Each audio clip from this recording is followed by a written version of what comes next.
आप सभी का ऑनलाइन क्लास में स्वागत है।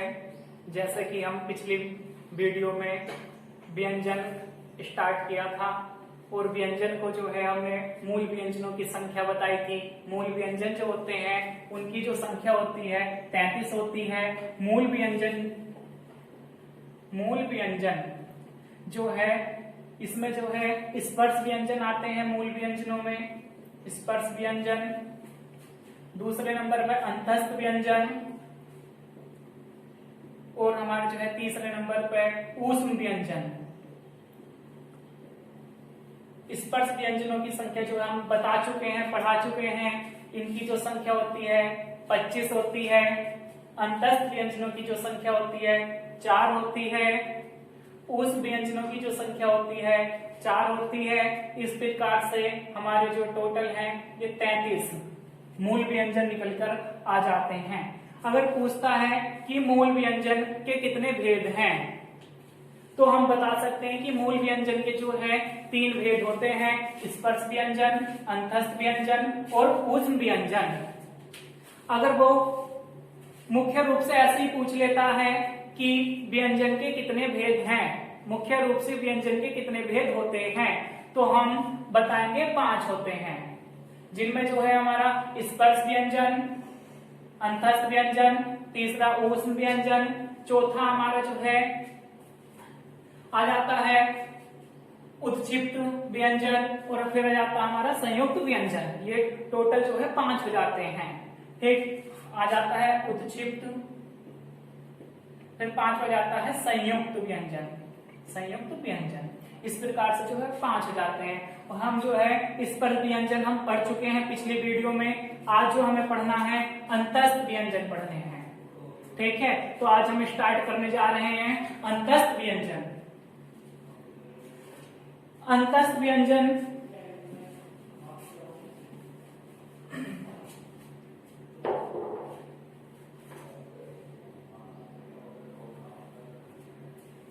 अंतस्थ व्यंजनों की परिभाषा क्या होती है? अंतस्थ व्यंजनों की परिभाषा जब जो है वायु जो है स्पर्श व्यंजनों की अपेक्षा कम रुकावट के बाहर आती है। स्पर्श व्यंजनों की अपेक्षा वायु कम रुकावट से बाहर आती है तो उनको जो है अंतस्थ व्यंजन कहा जाता है। अंतस्थ व्यंजनों की जो संख्या है वो 4 होती है। पूछ लिया जाता है निम्न में से अंतस्थ व्यंजन कौन सा है, तो हमें 4 ऑप्शन दे दिए जाएंगे, जिनमें से जो है हमें अंतस्थ व्यंजन छांटना होता है। और जिनमें जो है हमें अंतस्थ व्यंजन 4 होते हैं। कौन कौन से होते हैं? सबसे पहले ये देख लो, ये, रे, ले और वे। तो एक इनमें से रख देगा ऑप्शन में और 3 जो है बाहर से रख देगा, अलग रख देगा, और हमें जो है उनमें जो है अंतस्थ व्यंजन छांटना होता है। जब इस प्रकार से प्रश्न बना देगा कि निम्न में से अंतस्थ व्यंजन कौन सा नहीं है, तो हमें जो है 3 ये रख देगा और एक जो है स्पर्श व्यंजन उठाकर रख सकता है, संयुक्त व्यंजन उठाकर रख सकता है, उत्क्षिप्त व्यंजन उठाकर रख सकता है। ठीक, तो हम जो है स्टार्ट करने जा रहे हैं अंतस्थ व्यंजन। परिभाषा तुम्हें सभी को पता चल चुका है कि परिभाषा क्या है इसकी, कि स्पर्श व्यंजनों की अपेक्षा वायु कम रुकावट से बाहर निकलती है, उनको जो है अंतस्थ व्यंजन कहा जाता है। अंतस्थ व्यंजनों की संख्या 4 होती है। ठीक, ये, रे, ले और वे। इनमें जो है यह जो है इनके उच्चारण स्थान याद कर लेते हैं कि यह का उच्चारण स्थान क्या होता है, रे का क्या होता है, ले का क्या होता है और वे का क्या होता है। तो यह का जो उच्चारण स्थान है ये वो है तालव्य। यह का उच्चारण स्थान क्या है? तालव्य। तालव्य की परिभाषा हम पिछली वीडियो में बता चुके हैं कि तालव्य व्यंजन कौन से होते हैं। जब जो है जीवा तालु को स्पर्श करती है तो वे जो है वर्ण क्या कहलाते हैं? तालव्य व्यंजन कहलाते हैं। आगे है, यह का सभी को पता चल चुका है कि इसका उच्चारण स्थान क्या है? तालव्य है। ठीक, आगे है हमारा रे। रे को जो है वर्तस्य कहा जाता है वर्तस्य, ले को भी वर्तस्य कहा जाता है। तो इसमें देख लो कि वर्तस्य जो है इसको कैसे पहचानेंगे, वर्तस्य की पहचान क्या है। वर्तस्य वो होता है जब जो है दांतों से ऊपर, जीवा दांतों से ऊपर मसूड़ों को स्पर्श करती है, वे वर्ण वर्तस्य व्यंजन कहलाते हैं। तो रे को जो है उच्चारण स्थान, इसको लुंठित भी कहा जाता है, रे को ही लुंठित कहा जाता है, रे को, ठीक है, रे को लुंठित और ले को पार्श्विक आता है। रे लुंठित, लुंठित इसको क्यों कहा जाता है, रे को लुंठित इसलिए कहा जाता है रे को क्योंकि जीवा जो है रुड़क करके जो है, जीवा जो है रुड़क करके जो है तालु को स्पर्श करती है, जिस कारण जो है इसको क्या कहा जाता है, लुंठित कह दिया जाता है। आगे है कि ले, इसको जो है पार्श्विक, जब जो है हम इसका उच्चारण करते हैं ले का, तो हमारी जो जीवा के बगल से जो है वायु बाहर निकल जाती है, जिस कारण जो है इसको जो है क्या कह दिया जाता है, पार्श्विक कह दिया जाता है। ठीक, आगे हमारा वे को जो है दंतोष्ठीय कहा जाता है। वे को दंतोष्ठीय क्यों कहा जाता है, जब हम वे का उच्चारण करते हैं तो हमारे जो नीचे वाले दांत होते हैं ऊपर वाले होठ से जाकर स्पर्श होते हैं, जिस कारण जो है बोलकर देख सकते हैं वे, ठीक है, वे। तो हमारे जो है जब जो है निचले वाले दांत ऊपर वाले होठों को स्पर्श करते हैं तो वे दंत ओष्ठ्य, मतलब वहां पर जो है दांत का और होठों का प्रयोग किया गया है, इसलिए जो है इसको दंत ओष्ठ्य कहा जाता है। आगे आता है कि हमारे जो है ये और वे, ये जो है अर्ध स्वर कहलाते हैं, ये और वे अर्ध स्वर कहलाते हैं। इनको अर्ध स्वर क्यों कहा जाता है, ये और वे को, इनको अर्ध स्वर इसलिए कहा जाता है क्योंकि ये कभी जो है स्वरों की भांति काम करते हैं, कभी जो है व्यंजनों की भांति कार्य करते हैं, इसलिए जो है इनको अर्ध स्वर कहा जाता है। कभी इनकी ध्वनि जो है स्वर की भांति निकलती है, कभी जो है व्यंजन की भांति निकलती है। आगे रे और ले को ही जो है दंतमूल भी बोल दिया जाता है। ठीक, अब इसकी बात करते हैं कि सैघोष, ये जितने भी हमारे अंतस्थ व्यंजन है चारों, ये जो होते हैं हमारे सैघोष अल्प प्राण के होते हैं, सैघोष अल्प प्राण के होते हैं। तो याद कर ले सभी, ध्यान दें कि हमारे जो अंतस्थ व्यंजन है ये रे ले वे, ये जो होते हैं हमारे सैघोष होते हैं और अल्प प्राण के होते हैं। आगे हमारा ऊष्म व्यंजन, ऊष्म व्यंजन, आगे हमारा ऊष्म व्यंजन आता है कि ऊष्म व्यंजनों की संख्या कितनी होती है। तो सभी को पता होगा कि ऊष्म व्यंजनों की संख्या कितनी होती है,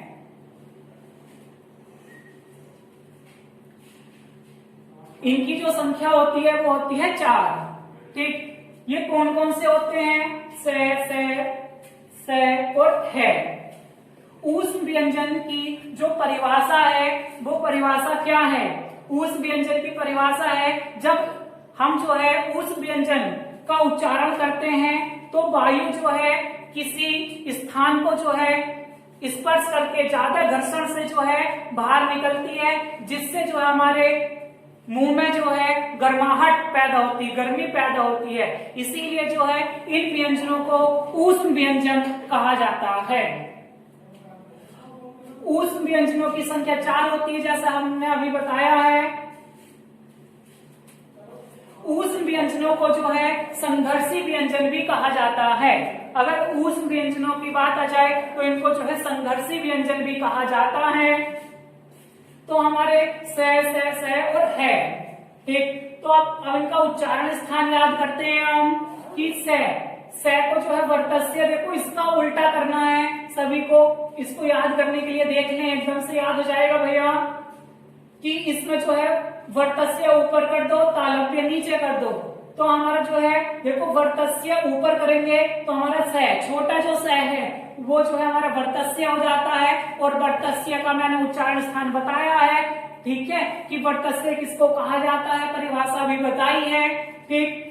तो वर्तस्य, और देखो तालव्य को नीचे करना है तो बड़े वाला जो स होता है हमारा वो जो है क्या होता है, तालव्य होता है।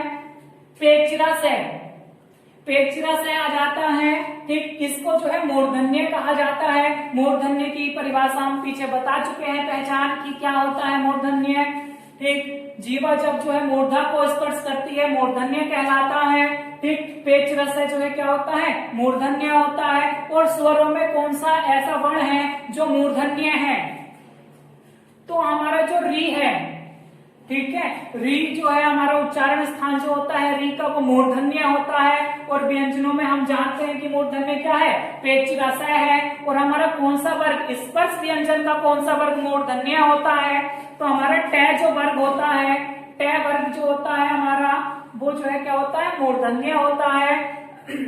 अगर तो पूछ ले कि एक वर्ग में कितने वर्ण होते हैं, तो 5 वर्ण होते हैं, ठीक। कितने स्पर्श व्यंजनों में कितने वर्ग हैं, 5 वर्ग हैं, ठीक। तो हमारे जो है पेचरस के बारे में जान चुके हो कि इसका उच्चारण स्थान जो है मूर्धन्य है, और स्वरों में री का जो है उच्चारण स्थान मूर्धन्य है।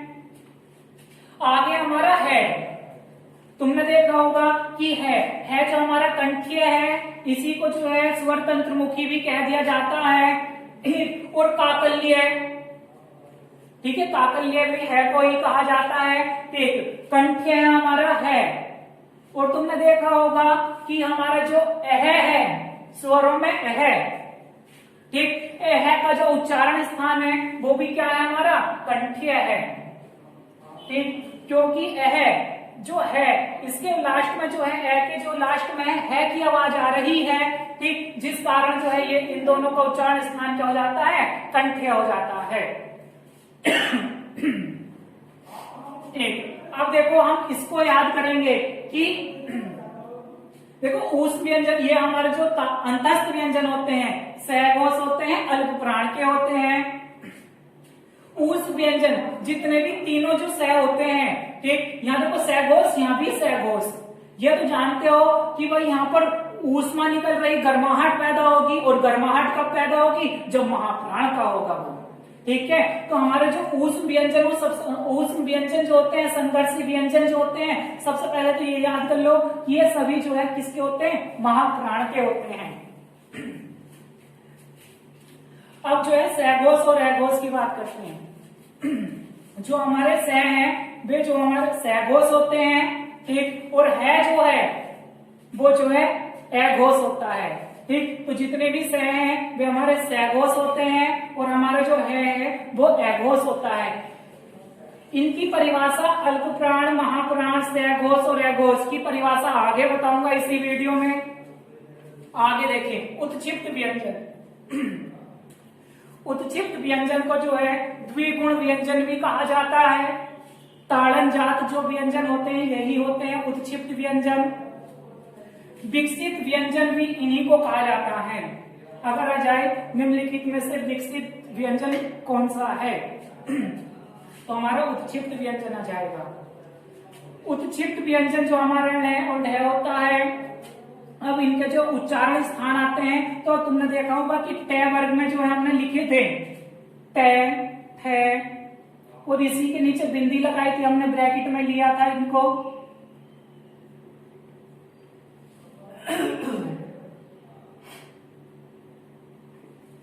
तो ये जो हमने क्यों लिए थे, इसलिए लिए गए थे क्योंकि जो हमारा ट वर्ग है उनका उच्चारण स्थान यहां से ही निकलेगा। ट वर्ग हमारा क्या होता है, मूर्धन्य है, तो दोनों क्या हो गए हमारे, मूर्धन्य है, ठीक। वर्ग का प्रथम और द्वितीय जो वर्ण होता है वो कैसा होता है, अघोष होता है, और लास्ट के 3 क्या होते हैं, सहघोष होते हैं। तो देखो सबसे पहली बात इनकी सहघोष और अघोष की बात कर लेते हैं, तो लास्ट के 3 सहघोष होते हैं, तो ये दोनों जो हैं किसमें आ रहे हैं, सहघोष में। तो हमारे जो उत्क्षिप्त व्यंजन है वे कैसे हो जाते हैं, सहघोष हो जाते हैं।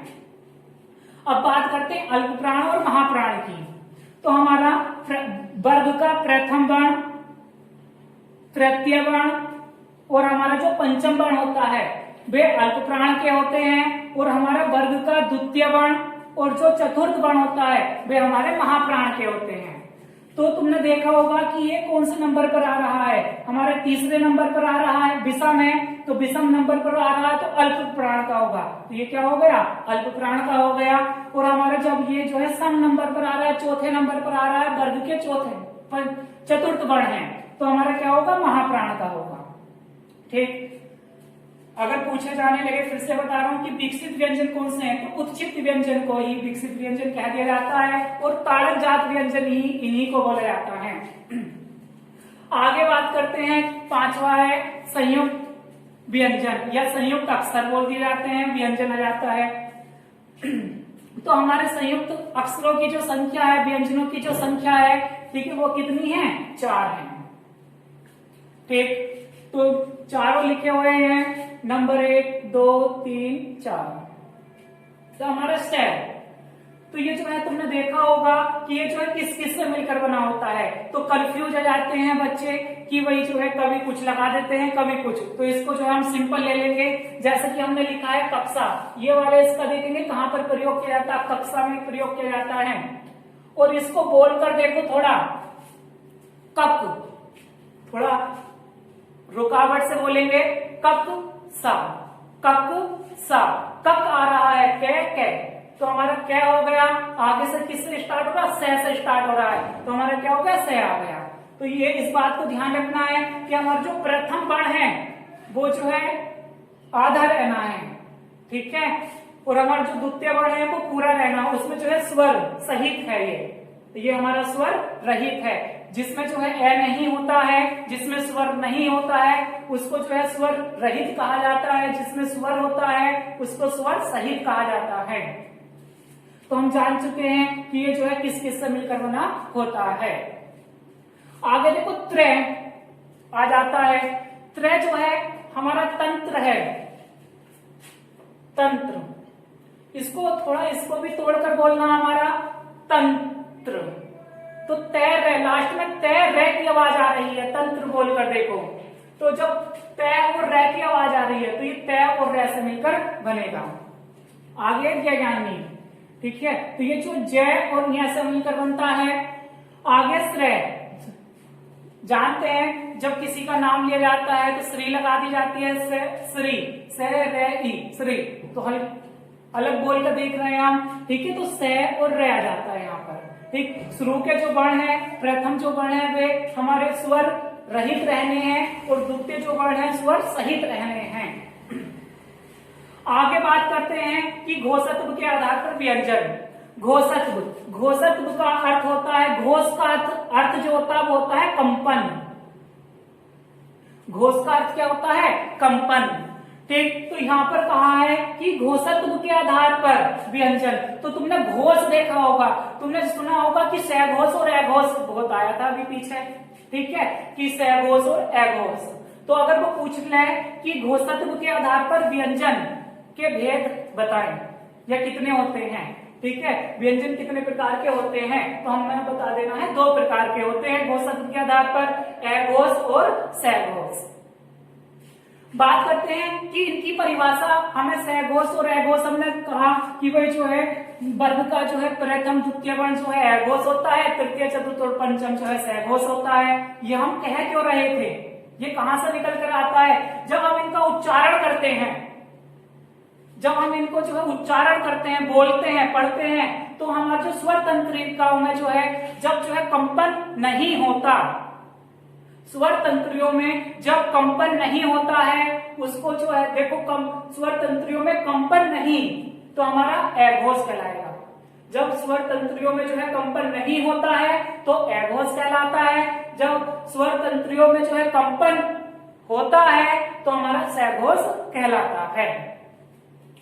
आगे कि प्राणत्व के आधार पर व्यंजन, ठीक है, तो प्राण, यहाँ पर देखो प्राण आ रहा है, ठीक है, यहाँ पर जो प्राण का जो आशय लगाया गया है वो वायु से लगाया गया है, वायु।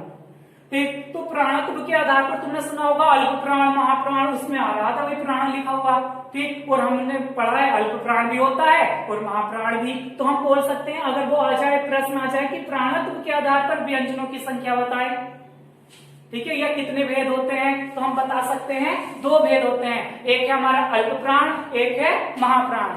अगर वो पूछता है कि अल्प प्राण किसको कहा जाता है और महाप्राण किसको कहा जाता है, तो हम इनको कैसे बताएंगे कि अल्प प्राण की परिभाषा क्या है और महाप्राण की परिभाषा क्या है। तो देखो नाम से ही पता चल जाता है अल्प प्राण।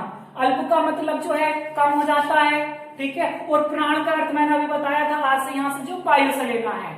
जब जिन व्यंजनों का उच्चारण करते समय या जिन वर्णों का उच्चारण करते समय हमें जो है कम वायु की आवश्यकता होती है, कम वायु की आवश्यकता होती है, उसको जो है, या कम वायु खर्च में आती है, तो उसको जो है अल्प प्राण कहा जाता है। हम इसको जो है इस प्रकार से भी बता देते हैं कि कम वायु, और जब हम कम वायु खर्चे में आ रही है, कम वायु लग रही है, तो कम समय लगेगा।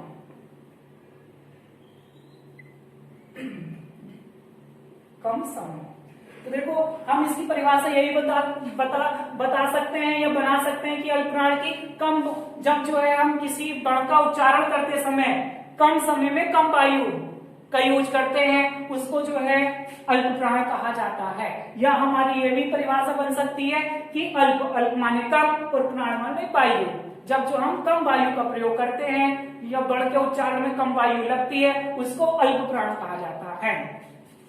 दूसरा है महाप्राण।